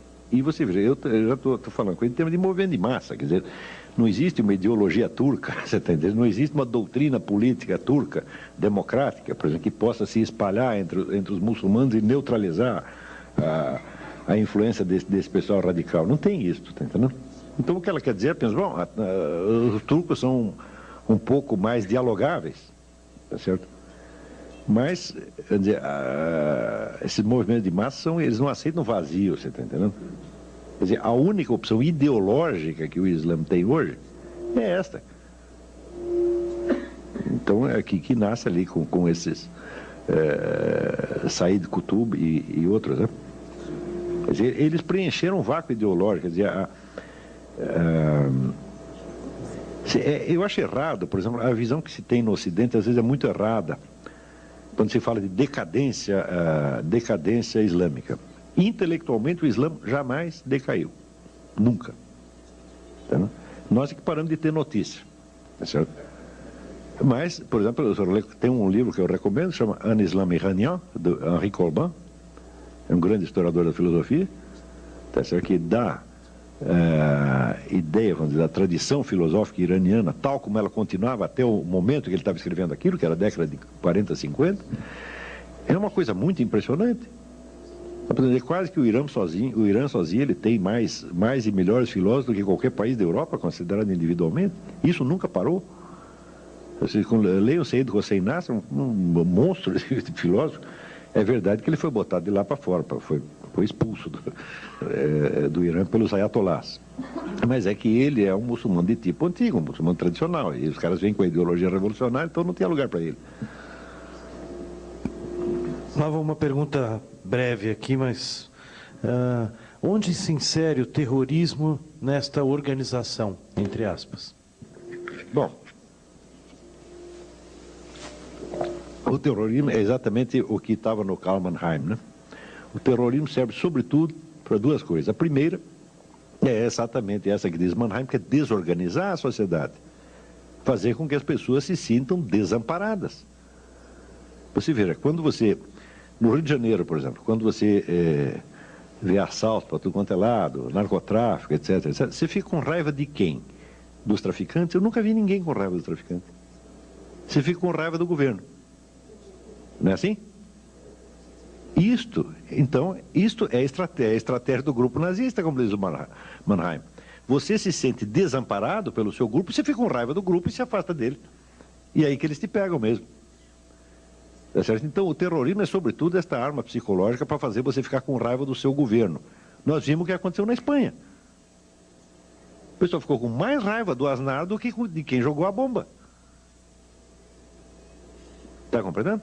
Então, isto é uma coisa. Outra coisa é aquele negócio da guerra assimétrica que eu tentei explicar, não, que eu mencionei no artigo da Folha, porque jornalismo hoje é o seguinte, o tamanho dos artigos diminui cada vez mais, né? Diminuindo, então é um jornalismo minimalista. Então, só dá para você dizer as coisas, mas não dá para você provar nada. A prova fica... Bom, quem quiser a prova, vai lá em casa, eu te explico o resto, né? Tem que dar o endereço do cara, né? Então... Essa coisa da guerra assimétrica, é um conceito que foi desenvolvido, sobretudo, pela KGB, muito antigamente, mas que a KGB mesmo nunca conseguiu usar de maneira plena. Só ele vem sendo usado agora. Na guerra assimétrica, você não julga os dois lados pelos mesmos critérios. E eles, de certo modo, não fazem a guerra no mesmo campo. Um está lutando aqui, o outro está lutando no outro plano. Quer dizer, os exércitos não se encontram. Tá, né? Então, por exemplo, no caso dessas... se você pega o que se publica, por exemplo, contra Israel, Israel é sempre cobrado e exigido em nome de certos compromissos morais, jurídicos, etc., que o governo israelense tem. O outro lado não é cobrado por quê? Porque não tem compromisso nenhum. Então, um lado pode tudo, o outro não pode nada. Agora, o lado que pode tudo, ele ainda pode fazer chantagem emocional com o outro, chantagem moral com o outro. Isso foi muito bem aplicado no tempo da Guerra da Argélia. Talvez foi o primeiro laboratório. Né? Tem esse livro do Jacques Beau, que é um estrategista suíço, chama A Guerra Assimétrica ou A Derrota do Vencedor. E ele mostra que na Guerra da Argélia, o pessoal da Frente Nacional de Libertação fazia tudo, fazia narcotráfico, assassinato em massa, tomava dinheiro do povo, usava prostituição, mas fazia o diabo, era um inferno aquilo lá. Mas, se um sargento francês deu umas bofetadas num prisioneiro argelino, aquilo era denunciado na mídia do mundo inteiro, tortura, sabe? Então, o julgamento, a mídia é diferente. Esse aqui pode fazer tudo. O outro não pode fazer nada. Por quê? Porque o outro assume compromissos legais. Nós não assumimos nenhum, nós estamos livres. Então, um lado fica acima do bem e do mal. Então, você veja agora, eu também escrevi sobre isso, escrevi no Globo. Então, olha, os americanos, o que eles fazem com os prisioneiros iraquianos? Eles tiram a roupa deles, fazem umas piadas de mau gosto, humilham o sujeito, não é isso? E os iraquianos, o que fazem? Esfola, queima vivo, corta o pescoço. Tá certo? E por que o pessoal fica mais indignado com o que o americano fez? Bom, você tem de fato, são dois delitos. Tá certo? Mas não são a mesma coisa, não tem a mesma gravidade. Não é isso? Então por que o delito menos grave causa mais escândalo? Porque quem o cometeu está comprometido moralmente, ele tem compromisso, ele é uma democracia, ele é um Estado constituído, etc. E o outro? Nós já somos bandidos mesmo, nós temos direito a tudo. E é por isso que o povo também não fica com raiva do assaltante, do sequestrador, do narcotraficante, mas fica com raiva da Rosinha Garotinho. Então, eu jamais seria capaz de ficar com raiva da Rosinha Garotinho. Porque para ser objeto de uma emoção humana, a pessoa precisa, em primeiro lugar, existir. Não é isso? Ela não cumpre essa condição, fala, eu não consigo ter raiva, nem nada, tá entendendo? É a pessoa que está lá. Agora, eu dos traficantes e bandidos tenho raiva sim. Agora, quando você começa a ficar com raiva do verdadeiro agressor, para ter raiva deles, você precisa ter uma certa coragem. Santo Tomás de Aquino diz o seguinte, que a única diferença entre o raiva e o medo, ele diz que o raiva e o medo são a mesma emoção. Só que se você mede o adversário e ele é mais fraco, você fica com raiva. Se ele é mais forte, você fica com medo. Lá tem um comentário aqui está aqui identificado, da Viviane Ravetti. Ela primeiro diz que o senhor pode ser muito útil para o povo judeu e para toda a humanidade, divulgando suas ideias na grande mídia brasileira, TV, jornais, etc. E ela termina com uma pergunta. Por que os governos não muçulmanos não se preocupam com a ideia dos muçulmanos dominarem todo o mundo? Na verdade, eu acho que a grande pergunta para as próximas décadas, eu não sei a resposta a essa pergunta, você vê que existe um remanescente de movimentos de massa, tanto comunistas quanto nazistas, você soma tudo o que era anti-ocidental, e que, por isso mesmo, é também por tabela é anti-judaico, tudo isso se reúne quando é numa ideologia que hoje se chama o nacional-bolchevismo. O teórico do nacional-bolchevismo é um filósofo russo chamado Alexandre Dugin. Ele fez assim uma... Mas a desgraça pouco é bobagem, você está entendendo?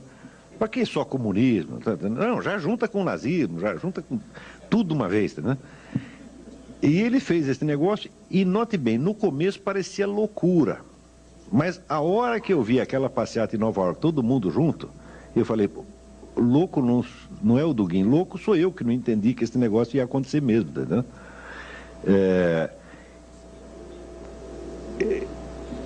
Existe esse movimento, que é meio socialista, meio nazista, é anti-americano, anti-ocidental, e por outro lado tem um movimento islâmico. Um está achando que vai usar o outro está achando que vai usar o um. Tá? Esta é a pergunta para as próximas décadas. Quer dizer, quem vai se utilizar de quem? Cada um está esperando que vai usar o outro. Tá? Se alguém aqui souber a solução disso, e souber quem vai ganhar essa parada, porque existe uma aliança tática no momento. Tática até estratégica, de longo prazo, mas Mais dia, menos dia, isso vai rachar. Mas eles só vão brigar entre nós depois deles acabarem conosco. Então, na verdade, não teremos que resolver esse problema, nós não estaremos mais aqui. Lá vou ter uma pergunta provocadora aqui para você. Não estou conseguindo ver o nome, mas como você comentaria o capitalismo ocidental? Tua posição? Como? Não é o capitalismo, é o capitulacionismo. Capitulacionismo. Eu interpreto, em primeiro lugar, que ele não é bem um capitulacionismo. Esse negócio está cheio de gente que está trabalhando para o lado de lá. Mas não tem capitulacionismo, tem traição. Tem sujeito vendido, isso tem. Agora, essas coisas, vamos dizer, eu estou dizendo isso não porque eu saiba caso por caso, fulano de tal tem uma conexão com não sei o quê. Eu não, com relação à situação presente, não sei, mas eu estudei a história do passado. Então você veja, por exemplo, nos Estados Unidos, houve aquele forrobodó nos anos 50 porque o tal do Joe McCarthy disse que havia 57 agentes soviéticos no governo americano. E todo mundo diz, caça as bruxas, etc, etc. Bom, depois que acabou a União Soviética e se abriu os arquivos de Moscou, se descobriu quantos agentes havia mesmo. Tem mais de 300. Está entendendo? Então, muita gente que se fez de ofendido com aquilo, na verdade, não era ofendido. O próprio sujeito que estava denunciando a caça às bruxas era um agente soviético. Hoje, isso está esclarecido definitivamente. Não é... No Brasil, não, porque nada do que se...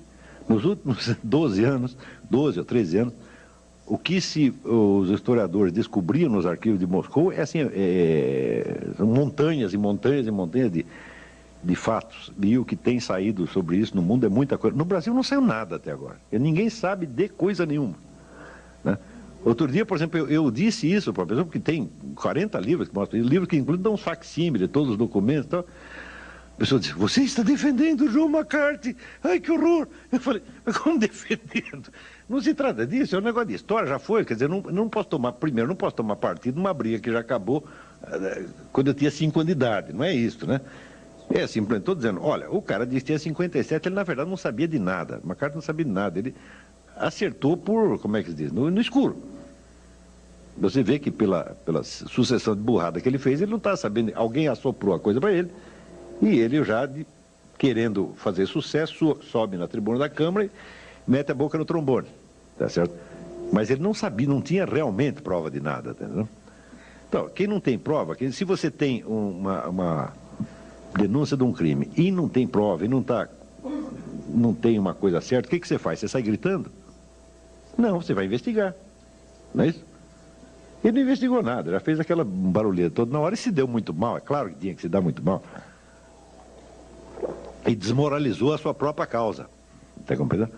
Mas o fato é que os agentes da KGB estavam lá mesmo, e hoje a gente sabe os nomes de todos eles. Vocês descobriram coisas absolutamente assombrosas nos últimos 10 anos. O público brasileiro ignora tudo isso. Existem uns 200 livros sobre isso, importantíssimos, que estão no mundo inteiro, estão dando um bafafá. Aqui não. Então eu não vejo muito capitulacionismo, porque por analogia, tá certo? Esse pessoal que quer muito apaziguar, quer passar a mão na cabeça de terrorista, eles não são apaziguadores, não. Eles estão do lado de lá mesmo. Eu quando li, por exemplo, essa notícia desses deputados que queriam o Tribunal Penal Internacional caçando lá o governo de Israel, você vai dizer, isso é capitulacionismo. Eu falei, nada, pô, não me engana. Daqui uns anos você abre um arquivo, aparece, esse cara ele era membro do Al-Qaeda, está aqui, ou então recebeu uma grana. Eu não tenho prova disso, estou falando por analogia apenas, tá entendendo? E como isso já aconteceu muitas vezes ao longo do século XX, eu suponho que esteja acontecendo de novo. E tem um outro lado, existe um sujeito chamado Jack Wheeler, é um escritor americano. Ele se faz a pergunta, por que tantos de nós, tanto nos Estados Unidos quanto em Israel, por que a gente sempre vive cedendo a esses caras? Por que a gente quase pede perdão a eles, deles baterem na gente, entendeu? Então ele disse, quer saber, eu vou contar uma história. No Amazonas, no Brasil, tem uma tribo de índios, quando nasce um bebê, né? A mãe, a primeira coisa que ela faz, ela coloca o bebê no chão e começa a chorar e dizer como o bebê dela é feio. Por que que Deus mandou um bebê tão horroroso? Ela faz isso para quê? Para acalmar os demônios. Para não os demônios ficarem com inveja, tá entendendo? E ele diz, olha, as classes intelectuais, as classes dominantes do Ocidente, elas cedem perante esse tipo de chantagem por este mecanismo primitivo de medo do invejoso. Veja, que coisa interessante. Ele não fala que o mecanismo básico é a inveja. Não, é o contrário. É o medo da inveja, é o medo do mal olhado. Então você vê um sujeito falando mal de você, falando coisas horríveis, sendo injusto pra caramba. Você sabe que é injusto, mas você teme que aquela raiva que ele tenha de você te faça mal psicologicamente. E daí você pergunta, o que você quer, meu filho? Te dou tudo. É a base também da síndrome de Estocolmo, é isso, né? O medo do mal olhado.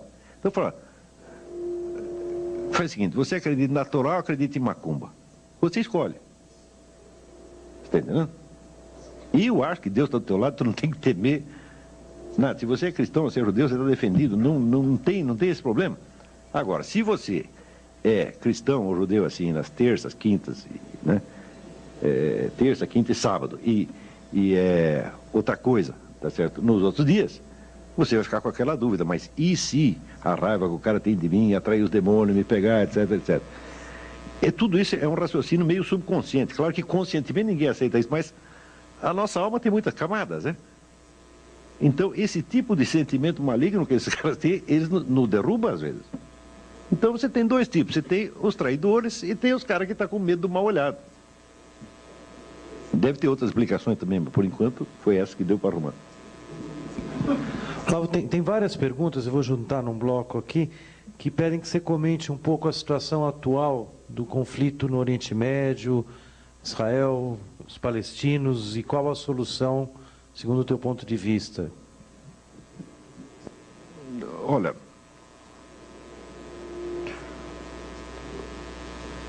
sempre que você tem assim, uma situação política determinada, e as pessoas querem que a gente tome uma posição, eu falo, é difícil tomar uma posição. Primeiro, porque os termos com que as questões chegam ao debate público nunca correspondem ao que está verdadeiramente em jogo.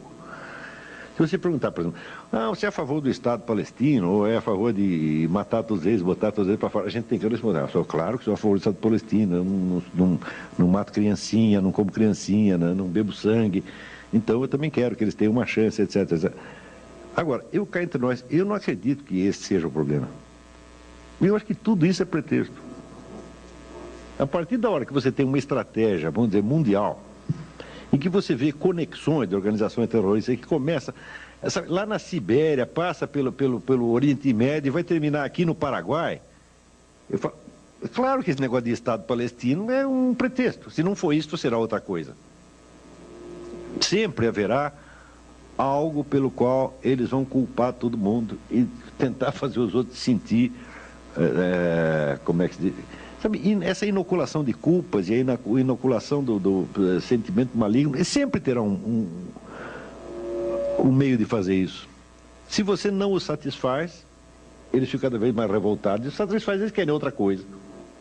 Portanto, se correr, o bicho pega, se ficar, o bicho come. É com isso que nós temos que aprender a lidar. Então, você é a favor do Estado palestino ou contra? Eu não sei. Eu não estou interessado. Eu estou interessado no que vocês estão fazendo aí. Com relação a isso, você faz do jeito que você quiser. Agora, veja, o sujeito que articula o debate, você pensa assim, se tem uma luta de boxe, né? Tem aqui, sei lá, o famoso clássico Cassius Clay contra Evander Holyfield. Qualquer um deles pode ganhar, não é verdade? Mas, o seguinte, a firma que promoveu a luta vai ganhar de qualquer maneira, né? Então, é o seguinte, quem montou o debate? Quem equacionou os problemas, está entendendo? Quem escolheu os candidatos, quem escolheu as alternativas e está me formulando o problema. Esse é que é o gostosão por trás do negócio. Então, todo o equacionamento que nós vemos na mídia hoje é como se fosse realmente um problema de povo palestino. Agora, se para pensar, quantos países islâmicos existem? Qual é a extensão territorial deles? É imensa. E lá dentro, pô, não tem um pedacinho para dar para os palestinos?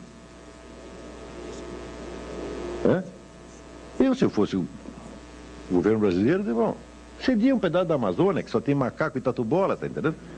Eles vêm tudo para cá. Receberão você de braços abertos. Não é isso? Agora, tem lá um pedacinho assim chamado Israel. Tá? Por que eles querem o pedaço? Justamente ali. Tá? Se não estavam lá, historicamente está comprovado que 100 ou 200 anos atrás não tinha palestino nenhum ali, isso nunca existiu. Bom, agora estão lá e precisam de um espaço. Eu digo, tá certo, a gente tem que quebrar o galho deles. Tudo bem. Mas existem tantas alternativas e tantas soluções para isso. Quer dizer, por que insistem neste ponto? É porque é um problema estratégico. E eu acredito assim no Ion Mihai Pachepa, quando diz o seguinte: olha, esse tal de Arafat, esse cara não é islâmico, coisa nenhuma, esse cara é um comunista, fui eu que treinei ele, ele tem uma estratégia, ele pensa como comunista. Pensa como, vamos dizer, tipo comunista profissional. Né? Existe eu vou recomendar outro livro para vocês, eu acabei não falando disso. Eu comecei a falar da história do judeu anti-judeu. Né? Tem um livro absolutamente indispensável, chama-se To Eliminate the Opiate, quer dizer, eliminar o opiáceo, né? Escrito pelo rabino Marvin Antelman. E é a história da progressiva ruptura que vai acontecendo dentro da comunidade judaica a partir do surgimento de certas seitas gnósticas no século XVII, que vão entrar vão ser antepassados dos movimentos revolucionários de massa do século XIX e XX.